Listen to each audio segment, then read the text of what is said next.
Que le Seigneur vous bénisse. Je vous salue et je vous aime bien. Et je salue ceux qui nous suivent dans les réseaux sociaux. Je vous aime bien aussi. Nous sommes au 9e mois. Nous sommes au mois de septembre. C'est ça, 9e mois. Depuis que nous avons commencé cette année, notre thème, qui est le thème de l'année, c'était à tes résolutions répondra le succès. Et nous avons parlé de beaucoup de choses. Mais maintenant, il ne nous reste plus que 3 mois pour cette année. Et parce qu'il nous reste 3 mois, et la Bible déclare, mieux vaut la fin que le commencement. C'est maintenant que nous commençons une série de prières fortes. Mais on ne peut pas entrer dans les prières fortes sans qu'on comprenne quoi. Nous allons entamer aujourd'hui de parler de la compréhension de la prière.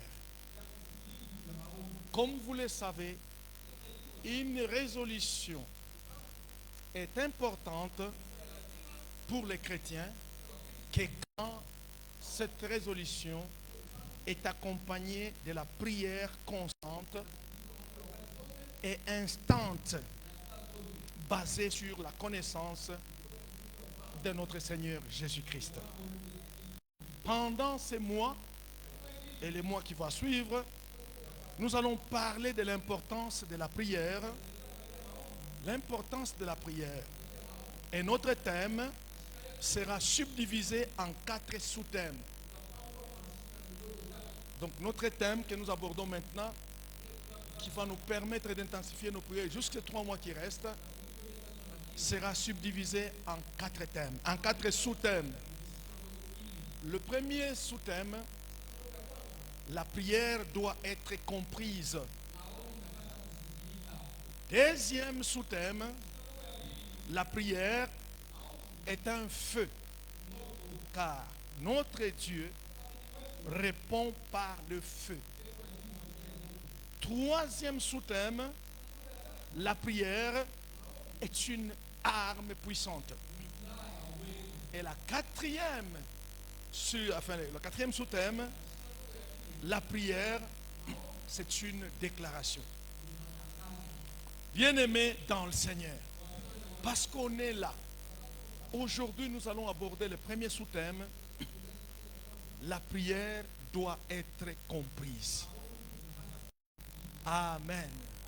1 Thessaloniciens chapitre 5, verset 17, nous lisons au nom de Jésus-Christ. C'est le court verset qui existe dans le Nouveau Testament. Dans tous les courts versets de la Bible, on trouve celui-là, mais le plus grand de toute la Bible. 1 Thessaloniciens chapitre 5, verset 17, nous lisons. Priez sans cesse. Il s'arrête là. Vous pouvez vous asseoir. Priez sans cesse. Dans notre sous-thème, nous vous disions que la prière doit être comprise. Dès tous les commencements des temps, Dieu est un Dieu qui communique avec son peuple à travers la prière. Et ce Dieu-là écoute tout ce qu'il y a comme résolution de son peuple à travers la prière. La prière doit être comprise aujourd'hui. Jésus-Christ lui-même qui a été notre modèle, il a prié, il n'avait même pas un endroit pour mettre sa tête. Toute sa vie était caractérisée par la prière. Et les disciples lui ont posé la question. Maître, enseigne-nous comment prier. Vous connaissez la prière qu'il leur a enseignée. Mais notre génération a besoin de comprendre la prière. La prière doit être comprise car c'est l'attitude constante du chrétien. L'attitude de votre vie, l'attitude d'un chrétien est résumée par la prière. C'est pourquoi cette prière qui caractérise votre vie, non pas dans le sens d'abandonner vos devoirs. Nous ne sommes pas dans l'état d'abandonner nos devoirs à cause de la prière, mais nous devons nous adonner entièrement à la prière. Comment est-ce que nous devons nous adonner entièrement à la prière? Parce que nous devons comprendre que les chrétiens doivent prier à certains moments et à certains endroits qui ont été mis par lui. Vous avez entendu? À certains moments et à certains endroits. Notre Père, Abraham, notre Père de la foi, il y avait des endroits où il devait prier. Il devait prier sous l'arbre. Tout le monde devait prier en présentant l'autel devant l'Éternel. Même le premier homme, Adam, il avait un endroit où il devait se rencontrer avec son Créateur. C'est un endroit qu'on a nommément installé pour que ce soit un endroit où nous devons nous rencontrer avec notre Dieu. Il est de même aujourd'hui que nous comprenons ces choses. Nous avons tellement des endroits, mais nous n'avons pas encore choisi des endroits où nous devons être en intimité avec le Seigneur Jésus-Christ. Nous devons prier. Bien sûr, il y a des endroits nommément que nous devons prier. Si vous avez une maison, le premier endroit que vous devez prier, c'est à la porte. Le second endroit que vous devez prier, c'est dans ta cuisine. Le troisième endroit que vous devez prier, c'est dans ton salon. Et le troisième endroit, c'est dans ta chambre. Mais hormis cela, nous avons un endroit où nous venons prier ensemble. C'est ici. Alléluia. Est-ce qu'on est ensemble? Alors c'est pourquoi, mes bien-aimés dans le Seigneur, le chrétien doit prier aussi spontanément, selon les besoins qui se présentent. Et il doit jouir surtout de la connaissance ou de la communion continuelle avec le Seigneur Jésus-Christ. Si tu n'as pas de communion avec le Seigneur Jésus-Christ, tes prières sont des bruits. Car la Bible déclare, non, la main du Seigneur n'est pas si courte pour sauver. Vous allez comprendre, si elle n'est pas courte, c'est dans la prière qu'elle viendra vous sauver. Mais il y a une chose, si vous n'êtes pas en communion avec le Seigneur, si vous êtes souillé, ne vous en faites pas de prier pour plaire aux gens. Dieu n'écoute pas. Nous sommes en train de parler de la prière doit être comprise. La prière transforme d'abord le cœur du chrétien avant de transformer les circonstances. Est-ce que vous êtes avec moi? La prière transforme d'abord le cœur du croyant avant de transformer les circonstances. Tu veux que ta situation change. Dieu veut que tu changes dans ta situation. Parce que Dieu, c'est un Dieu saint. Il n'écoute pas des prières au hasard. Il n'écoute que des prières de tes enfants. Sois né de nouveau. Fais-toi un enfant de Dieu. Vague à la prière et accepte de changer. Si tu changes, alors Dieu va t'écouter. C'est pourquoi nous disons, tu veux que Dieu te donne ce que tu as envie. Tu veux que Dieu résout à tes résolutions. Change d'abord dans ta situation afin d'être mature. Beaucoup de chrétiens aujourd'hui, ils ont 20 ans, ils ont 15 ans, mais quand vous leur voyez, leur comportement est le même. Et ils ne savent pas que la maturité, c'est un endroit que Dieu est intéressé. Dieu est intéressé que tu sois mature. Quitter du bébé spirituel à être mature. C'est pourquoi quand on est mature, la prière façonne ton regard. La prière façonne ton cœur. La prière affine ton discernement. La prière stabilise tout ce qui est en toi. Et la prière te rend invincible. Mais l'important dans tout cela, c'est la discipline dans la prière. Il faut être discipliné dans la prière. La prière, ce n'est pas un moment où on doit vaquer à n'importe quand et à n'importe comment. Nous devons être disciplinés nous-mêmes pour prier.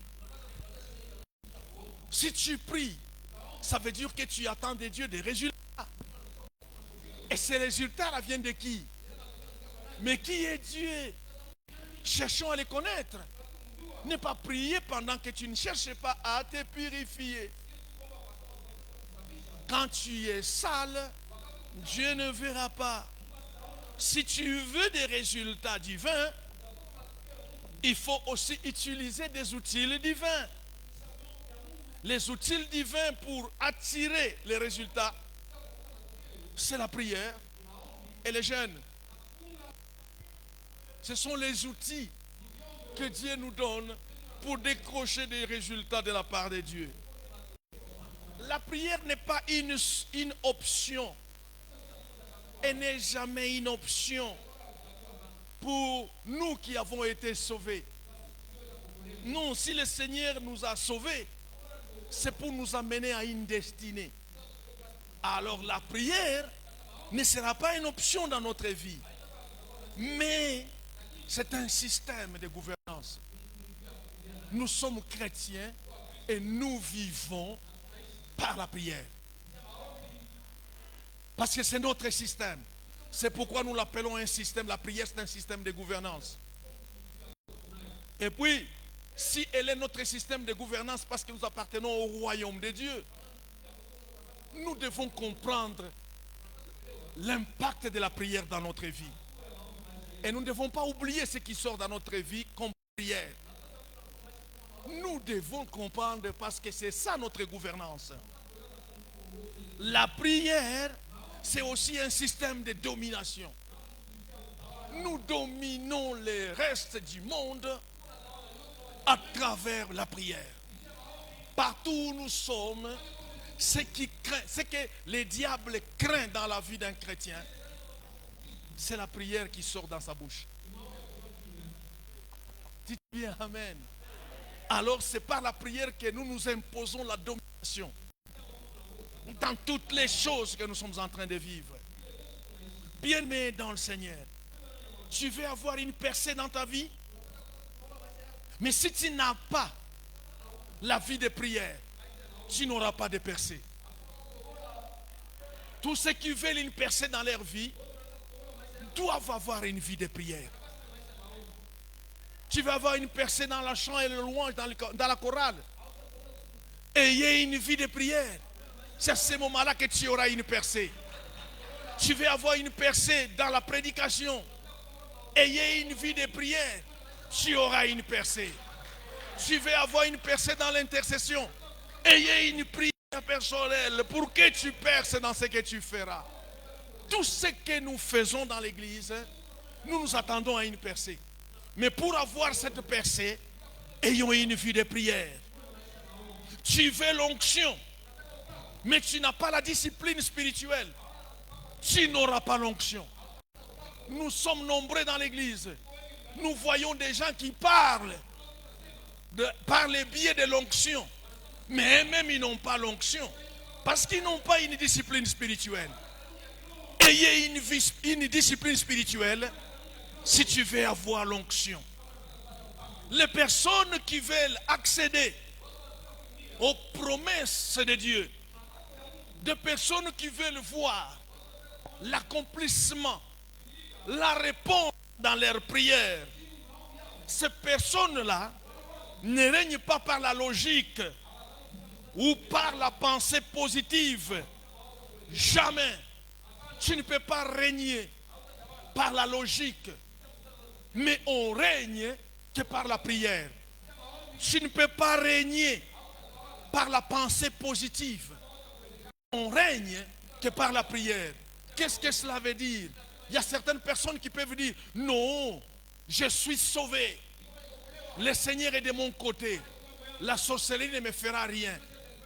Ils ont la logique, mais ils ne prient pas. La sorcellerie s'occupera de toi.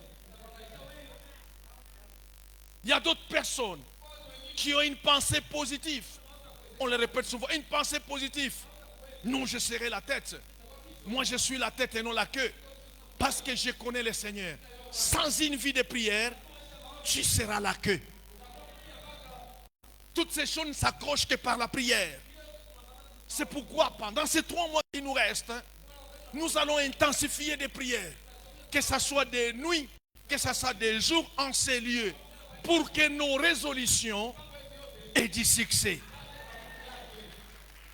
Que Dieu vous bénisse. Tu ne peux pas réclamer les promesses du royaume de Dieu si tu n'as pas activé les protocoles du royaume de Dieu. Les protocoles du royaume de Dieu, c'est chercher la paix avec tous. Tu ne peux pas dire je prie, mais tu n'as pas la paix avec tous. Là, tu n'as pas le protocole de Dieu.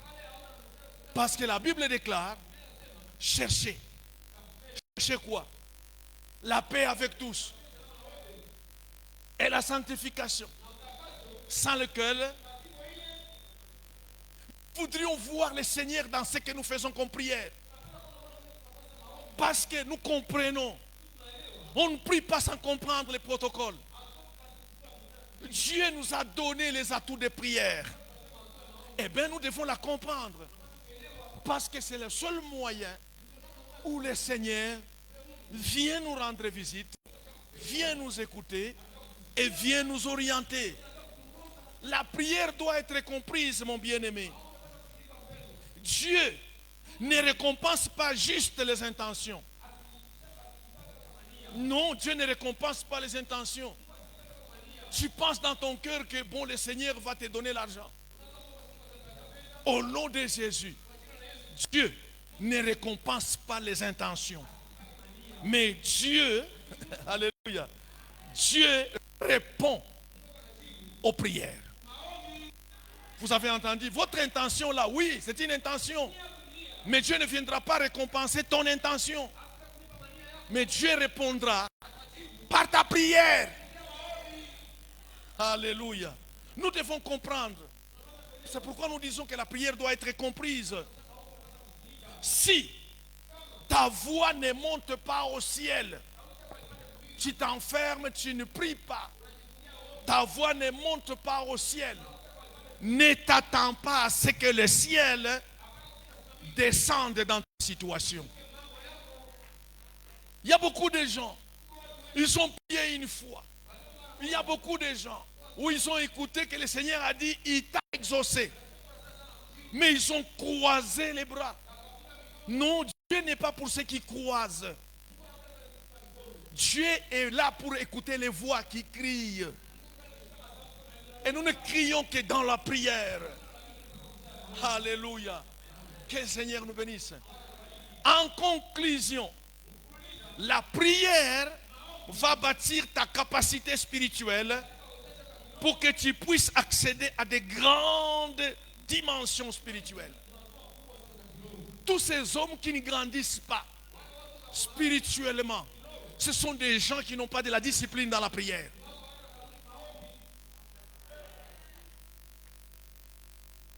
Regardez ce qui est à ta gauche et à ta droite. Tu les vois toujours comme il a toujours été. Mais les années avancent. Pourquoi? Parce que eux, ils n'ont pas ouvert leur vie à la prière, afin que la prière leur bâtisse leur capacité spirituelle, pour qu'ils puissent accéder à des plus grandes dimensions spirituelles. C'est dans la prière que nous sommes transformés. C'est dans la prière que d'autres choses tombent. C'est dans la prière que nous devenons enfants de Dieu. C'est dans la prière où nous avons un langage direct. Mais vous priez comment vous? Vous priez seulement un jour pour manger et pour dormir? Non, mes bien-aimés. La prière, elle est là pour bâtir ta capacité spirituelle. La prière, elle est là pour que tu accèdes à tes plus grandes dimensions spirituelles. Tu sais, Dieu ne nous amène pas des petites choses. Dieu a préparé des niveaux de gloire pour chaque personne. Notez ça, Dieu a préparé des niveaux de gloire pour chaque vie. Mais il faut que tu sois prêt à les porter également. C'est Dieu que tu connais là. Ce n'est pas pour t'arrêter là où tu vois. Tu l'as limité. C'est un Dieu grand. Il t'amène à la grandeur. Et pour accéder à la grandeur, il faut remplir les conditions d'être capable spirituellement afin de porter la grandeur de ce que Dieu t'a gardé. Est-ce qu'on peut applaudir pour le Seigneur?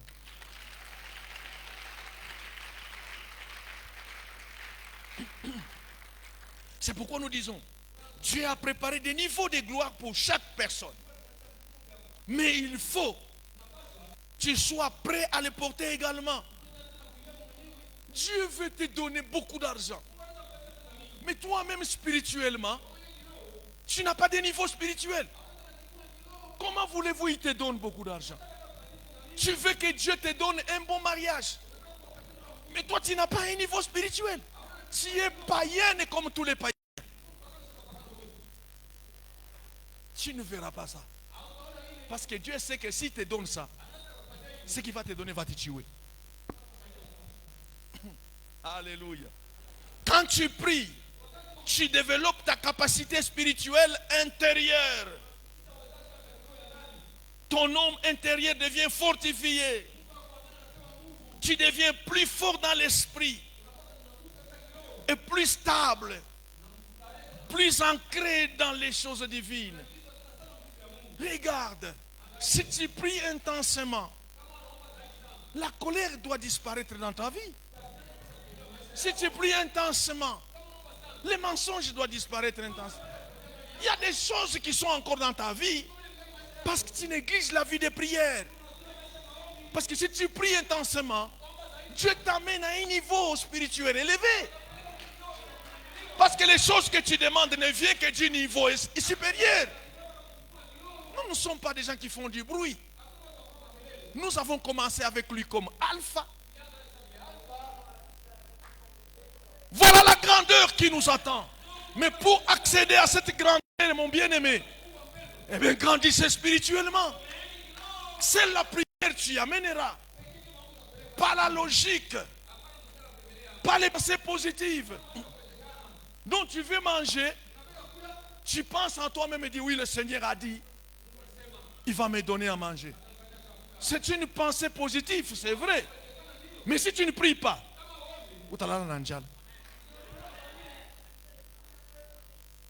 alléluia. Alléluia. C'est pourquoi nous reprenons en vous disant, c'est que tu bâtis en secret dans la prière va déterminer ce que Dieu peut te confier en public. Tu n'as pas une vie de prière. Comment veux-tu que le Seigneur mette en haut les dons spirituels qu'il t'a donnés? Tu n'as pas une vie de prière. Comment voulez-vous que le Seigneur te donne du succès sans une vie de prière? Mais tu vas tomber. Alors nous grandissons parce que la prière nous transforme. Et chaque fois que nous prions, nous ne prions pas seulement pour la résolution des choses que nous attendons. Nous prions parce que nous devons être formés. C'est dans la prière où nous nous formons spirituellement. La prière, ce n'est pas seulement parce que j'ai besoin d'eux. Nous, C'est là où Dieu nous forme. Et chaque fois que nous prions, il nous dit des choses que Dieu veut changer dans notre vie. Bien-aimés dans le Seigneur, aujourd'hui, nous vous avions parlé de la prière doit être comprise. Faites l'effort de comprendre ces choses. Parce que Dieu t'attend dans ta prière qu'il vienne aussi ajouter des choses qui te manquent pour que tu atteignes un niveau spirituel qui répondra à ses attentes. Soyez bénis. Soyez bénis.